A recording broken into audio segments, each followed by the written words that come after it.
So, hello everyone. Can you hear me? I can hear myself, Yes, very so well. probably we can start. So, we will try to keep it short today. First of all, I will give a short introduction. I also prepared a presentation. And then we will have an overview of the project plan procurements and also a good practice example from our partners.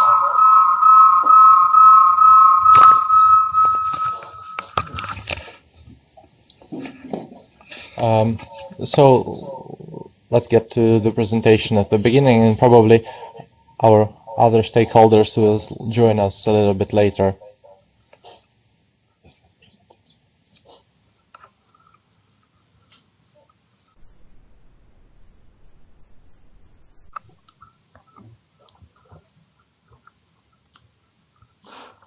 So basically, while we're uploading the presentation, it should be mentioned that green public procurement in the field of public transport is very related to the directive of the European Commission that's applicable on public procured products and services and road-based public transport, with the purpose of the directive to meet EU environmental targets, also regarding air quality and climate change. So the tendering bodies of public transport have to apply the directive mandatory since 2010, which will create a market for energy efficient buses and buses with low CO2 emission. So I can see my presentation. This is the welcome slide. So it's the second seminar. We're starting here in Riga. And I have some problems with presentation control. Let me see. How can I? Sorry for that. So, as an example from Riga, before that, I would like to mention the basis why we are so focused on that issue. And it should be mentioned that we have a long-term objectives of Riga by 2030, which consist of three main parts: society, urban environment, and economy.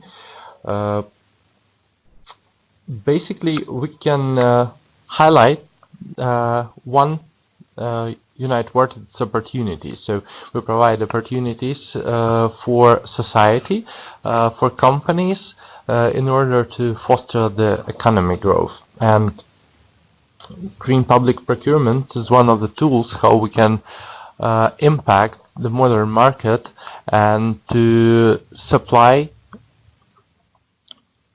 emission-free solutions to the market. So, in addition to that, we have also a specific sustainable energy action plan, which provide us with various opportunities to impact local policy and decision-making process in terms of green growth.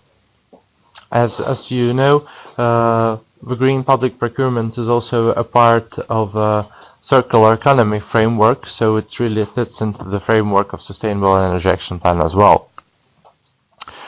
A few words about strategy implementation. It consists of two parts, so it's the basic development plan and the program, which consists of number of action directions.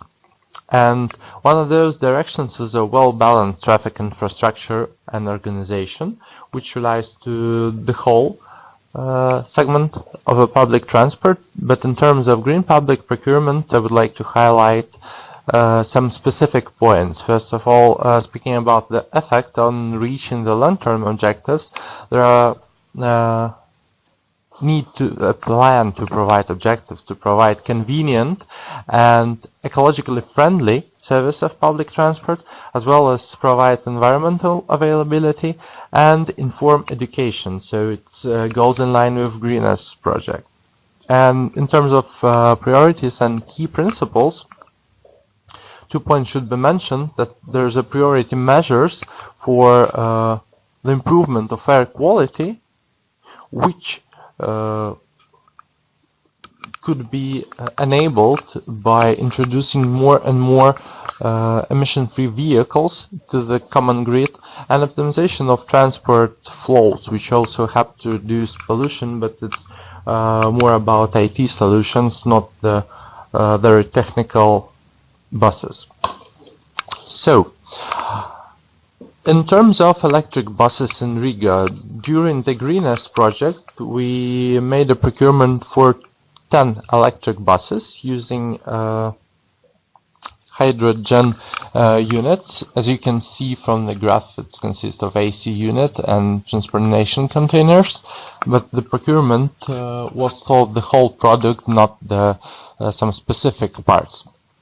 And as you can see from the second chart, by year 2030, we're planning to totally rebuild the public transport grid using only emission-free buses and none of the diesel buses anymore.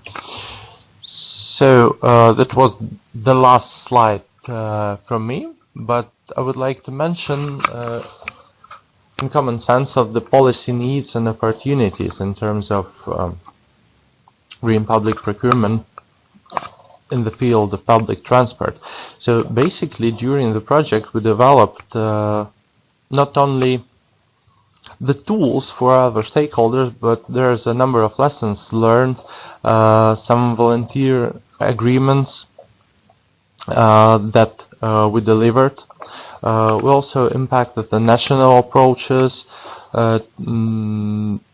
Hopefully there will be also new fiscal initiatives and variables further on. Also done some actions that we will talk about later. It's also increase of green transport, appropriate finalization of CO2 legislation, and also some progress in terms of labeling and green public procurement. So for next steps, we also see some new planning horizon based on Greenest project results. We have materials for further analysis and discussion with stakeholders, and for sure putting in place more national measures to support also fiscal measures that I already mentioned. So probably the strategic thinking would be the last but not the least point to be mentioned. We need the maximum feasibility on sustainable biofuels and put some more research and funding for technology development as well as infrastructure developments. It's not only about the hydrogen, but other infrastructure measures as well. So for the introduction part, that's all from me, and I will give the word to our partners to present the solutions of the short-term rental vehicles in region of Sweden, Norrbotten.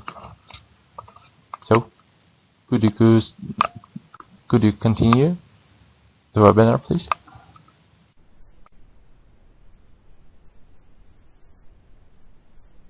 Hello? Yes, can you hear me now?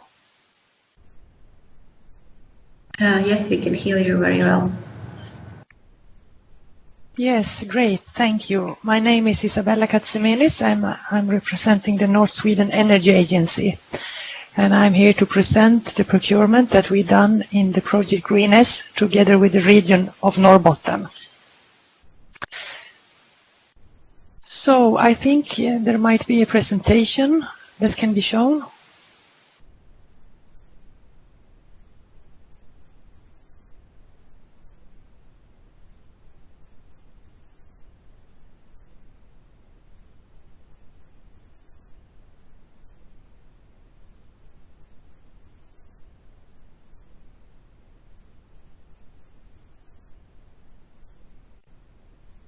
Yes, so this was a procurement that was done together with the region in Norrbotten, and it was a procurement for short-time rental of vehicles.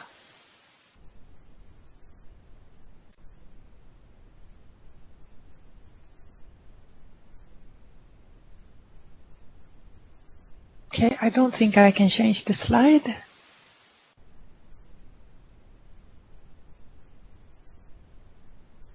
Do you see the button to take control of the presentation?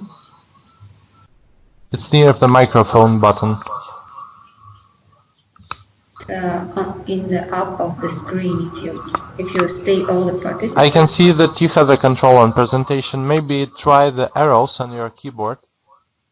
Yes, I'm sorry, but it's not working. Yep, I tried the arrows. Working. Ah, it's working now.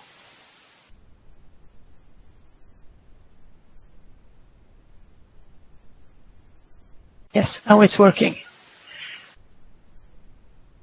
Yes, okay, great.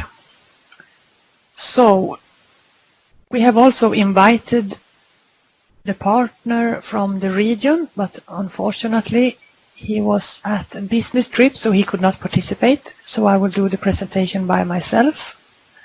So it was a procurement for short-time rental of vehicles. Now again, I cannot change slide.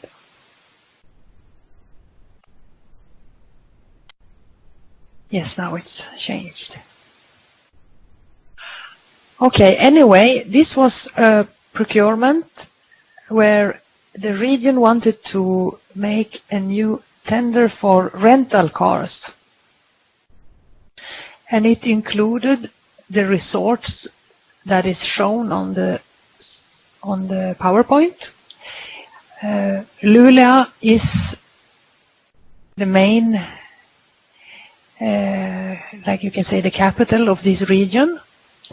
And it was also including the surrounding cities. And this has a variation of population. So some of these cities that is included has very low population. And Luleå, that is the biggest city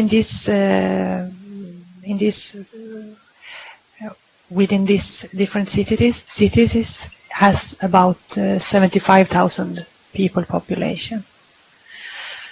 So the tender should also have a good environmental requirements. This was one of the main purposes. And at the same time, they were also wanting to have a cost efficiency in the purchase. Then they had also other quality requirements, like that it should be easy for the organization to get the rental car and to also leave the rental car back to the rental partner. And the security issues was also important, that the cars should have the right security measurements. Yes, and now I can shift the slide. So you can see this green field that is marked, that is the northern part of Sweden. That is the geographical area. As I mentioned, Luleå is like the main capital. So you can see this is actually quite large land. And these 14 municipalities is spread into this region. So we are famous to have very long distances in this region. So the challenges was this situation of the geographical conditions. And as I mentioned, some of the cities was more small, and then they don't have the same conditions. So this could make that maybe some of the rental cars are not having an office close by, so it's not possible to leave or pick up a car in that part, in that city. So that was one of the challenges. And then also on the general phase, if the demands in the tender will be too hard, maybe we will not have any tenders from anybody. So to proceed and overcome these barriers, one important part was to have a dialogue. And that dialogue was both internally in the organization, to understand what the need was, and also to have the dialogue externally. And then As you see written on the slide, it says Energikontor Norr. That is our Swedish name for North Sweden Energy Agency, the agency that I represent. So we were one of the external parts for the region as we were involved in this pilot. The region also took help from, you see the second name there is Luleå kommun. That is the municipality of Luleå, like the main capital city in this region. So there had also done some tender recently in this field, so there was an exchange of learning also from that side. Then the third part you see there is Upphandlingsmyndigheten, that is the National Authority of Procurement. That also was a part of the Greenest project through all of the project. So they were also involved in this external dialogue to have the best result. Then also the region did something that is called an RFI, and that was that in advance they put some question to the suppliers of rental cars. And this question that they sent out was regarding the environmental requirements, just to have a forehand check to see that this requirement was reasonable, to assure that some tenders really will be received. So here you can see the environmental requirements that was set in this tender. It shall say carbon dioxide, of course, and you can see the petrol and diesel emissions of CO2, and also gas and biofuel 1 emissions. And as Euroclass,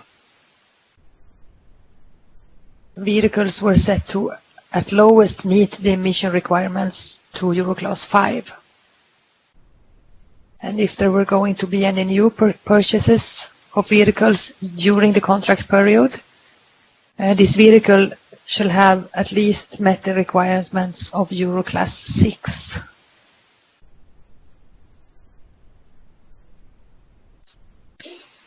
Yes, I realize this is very small. Maybe you cannot read. This is how we used the requirements. It's very small, actually. I can almost not see it myself. I don't know why it's that small. It's okay, Isabella, we can see it. Okay, great. Great. Yes.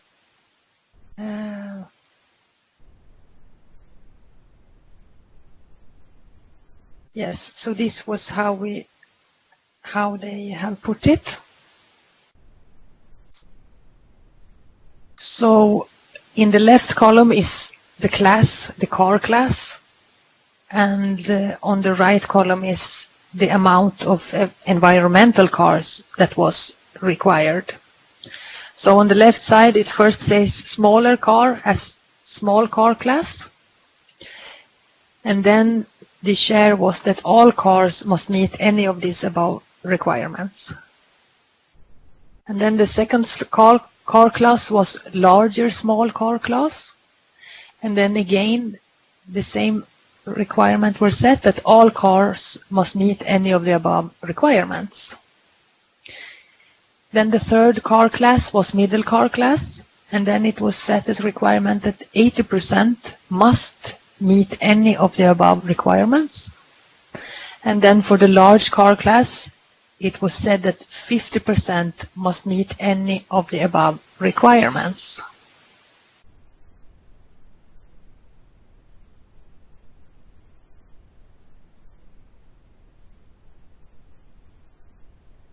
Yes, I can change. Yes, and how did we then ensure fulfillment of these requirements?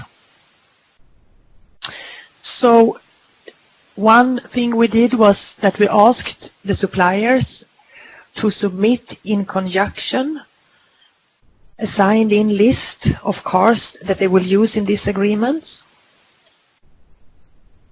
And another thing was that we required them to deliver statistics once a year, and that was for the number of rents, if the rented car was an environmental car, and how much emissions that was in each rental.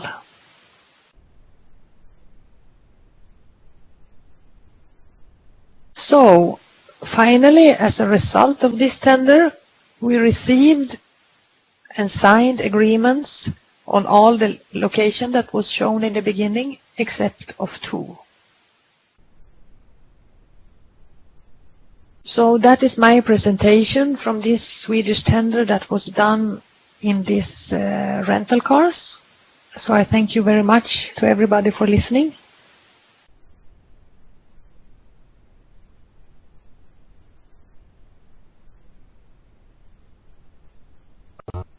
So that was the last presentation for today, and as I promised, we keep it short. So thank you for attending the webinar. We will have the last one next week, Friday,